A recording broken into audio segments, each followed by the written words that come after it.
प्रसिद्ध असलेल्या रमेश ड्रॉइंग दुकानाला भीषण आग लागली। दुकानाच्या शेवटच्या मजल्यावर आगीने पेट घेतला। दुकानातल्या मालाला आगीचा मोठा धोका निर्माण झाला होता। दुकानातलं सगळं साहित्य जळून खाक झाल्याची सध्या प्राथमिक माहिती मिळते।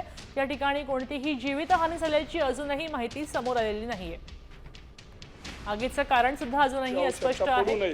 रमेश ड्रॉइंग दुकानाला आग लागलेली आहे। तर ड्रॉइंगचं साहित्य होतं, काही केमिकल सुद्धा होते आणि त्याच्यामुळे आग पसरल्याचं कळतंय। दुकानाच्या एकदम वरच्या मजल्याला आग लागल्यामुळे मोठा धोका टळलेला आहे। खालच्या मजल्याला आग लागली असती संपूर्ण बिल्डिंग काही प्रमाणामध्ये जळून खाक झाली असती। पुण्यामधल्या गजबजलेल्या एरियामध्ये हे दुकान होतं असं कळतंय। आपल्यासोबत अक्षय बडवे जोडले गेलेत। अक्षय, या ठिकाणी दुकानाला कोणत्या वेळी आग लागली आणि ती विझवायचे किती प्रयत्न होत आहेत?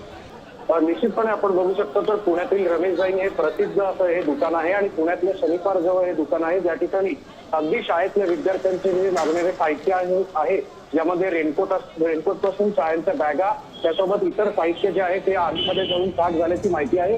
काही वेळापूर्वी ही आग लागली आहे आणि आपण जर आगीचे लोण पाहू शकतो तर अतिशय मोठ्या प्रमाणावर ही आग आहे आणि अग्निशमन दलाकडनं या आगीवर नियंत्रण मिळवायचे पुरेपूर प्रयत्न जे आहेत शर्थीचे प्रयत्न ते सध्या सुरू आहेत। धन्यवाद अक्षय सविस्तर माहितीसाठी। रमेश ड्रॉइंग दुकानाला आग लागली आहे। गजबजलेला परिसर आहे आणि हे अत्यंत प्रसिद्ध दुकान पुण्यातलं म्हटलं जातं।